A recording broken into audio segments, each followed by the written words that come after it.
ہم صحابہ کرام کے نام پر رضی اللہ عنہ کیوں لگاتے ہیں؟ دعائیہ کلمات کے طور پر ہے، اور یہ بھی ہم لگاتے ہیں، ادروائز صحابہ کرام ایک دوسرے کو رضی اللہ عنہ نہیں کہتے تھے، رحمہ اللہ کہتے تھے، رحمک اللہ کہتے تھے۔ وہ بخاری مسلم میں حدیث موجود ہے نا، جب سیدنا عمر کی میت رکھی ہوئی تھی اور عبداللہ ابن عباس کہتے ہیں کہ میں اس میت کے پاس بیٹھا ہوا تھا اور لوگ مختلف ٹولیوں کی شکل میں آ رہے تھے، ہر کوئی اپنے انداز میں خراج عقیدت پیش کر رہا تھا سیدنا عمر کو۔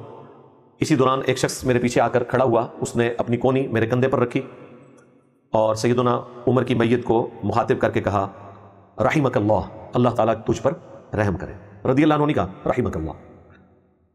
تو وہ شخص تھا جس کے اعمال پر مجھے رشک تھا اور میری خواہش تھی کہ میں بھی ان اعمال کے ساتھ اللہ کے حضور پیش ہوں۔ میں نے بارہا رسول اللہ صلی اللہ علیہ وآلہ وسلم سے سنا تھا،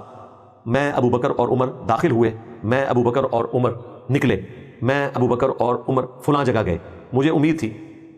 کہ تم اپنے دو ساتھیوں کے ساتھ جا ملو گے، یعنی کہ نبی صلی اللہ علیہ وآلہ وسلم اور سیدنا ابو بکر۔ عبداللہ ابن عباس کہتے ہیں جب میں نے یوں مڑ کے دیکھا تو وہ سیدنا علی تھے جو حضرت عمر کی میت کے اوپر یہ تعریفی کلمات کہہ رہے تھے، جن کو میں کہتا ہوں یہ مرثیہ پڑھ رہے تھے اور صحیح شرعی نوحہ کر رہے تھے۔ ظاہر ہے نوحہ میں بھی یہی ہوتا ہے کہ آپ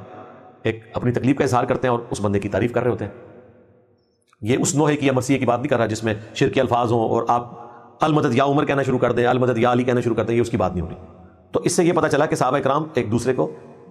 رحمہ اللہ کہتے تھے۔ آپ دیکھیں عمر سیریز میں انہوں نے نا ایک سین فلمایا ہے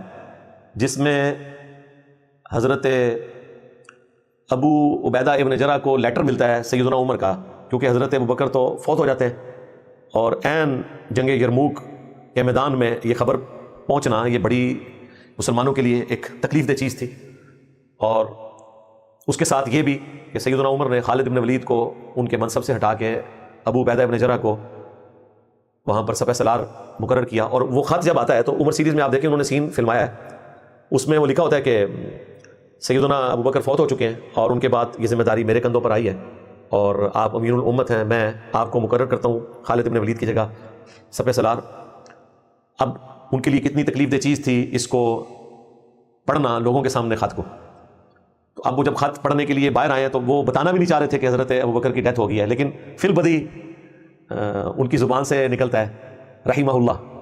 تو وہ خالد بن ولید کا چہرہ ایک دم جو ہے نا وہ اس پہ آثار نمایاں ہو جاتے ہیں، ان کو شک پڑ جاتا ہے کہ یہ جو رحمہ اللہ بول رہے ہیں اس کا تو مطلب ہے کہ وہ فوت ہو چکے ہیں۔ تو وہ پھر ابو عبیدہ بن جرح الفاظ کو بدل دیتے ہیں کہ اللہ ان پر رحم کرے، ہم پر بھی رحم فرمائے، تاکہ ان کو یہ میسج جائے کہ میں ان کے لیے ویسے رحمت کی دعا کر رہا ہوں جس طرح آپ کے لیے، تو الفاظ بدل لیتے ہیں۔ تو صحابہ کرام ایک دوسرے کو رحمہ اللہ کہتے تھے۔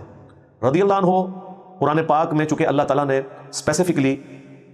صلح حدیبیہ کے اصحاب کے بارے میں فرمایا کہ اللہ تعالیٰ ان سے راضی ہوا جنہوں نے اس درخت کے نیچے آپ کی بیعت کی،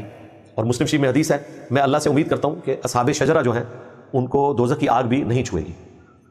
اسی طریقے سے قرآن پاک میں مختلف مقامات پہ جو لوگ کمٹمنٹ کے ساتھ پروفٹ کی پیروی کرتے ہیں ان کے لیے اللہ تعالیٰ نے فرمایا رضی اللہ عنہم ورضوا عنہ، اللہ تعالیٰ ان سے راضی اور وہ اللہ سے راضی۔ تو قرآن پاک کی اس آیت کو بنیاد بناتے ہوئے بعد میں مسلمانوں نے صحابہ کرام کے لیے دعائیہ کلمات کہنے شروع کر دیے۔ اللہ ان سے راضی ہو،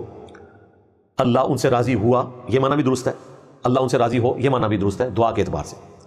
اور یہ صرف صحابہ کرام کے ساتھ خاص نہیں ہے، قرآن میں تو آیا ذالک لمن خشی ربہ، یہ ہر اس شخص کے لیے جو اپنے رب سے ڈرتا ہے۔ اور اہل ایمان کی موت کا وقت جب قریب آتا ہے تو اللہ تعالیٰ فرماتا ہے یا ایتھا النفس المطمئنہ ارجعی الی ربک راضیۃ مرضیہ فادخلی فی عبادی وادخلی جنتی،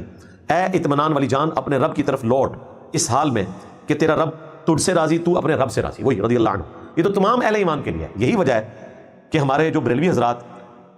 شیخ عبد القادر جیلانی کے ساتھ رضی اللہ عنہ لکھتے ہیں ہم اس کو جائز سمجھتے ہیں، ایون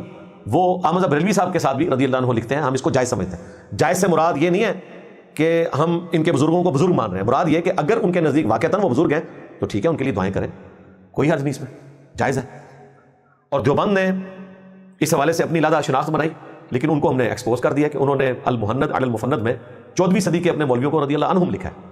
تو اب ان کا پروگرام بھی وہی ہو گیا جو شیر افضل بروہ صاحب نے فرمایا تھا رہے اہل حدیث،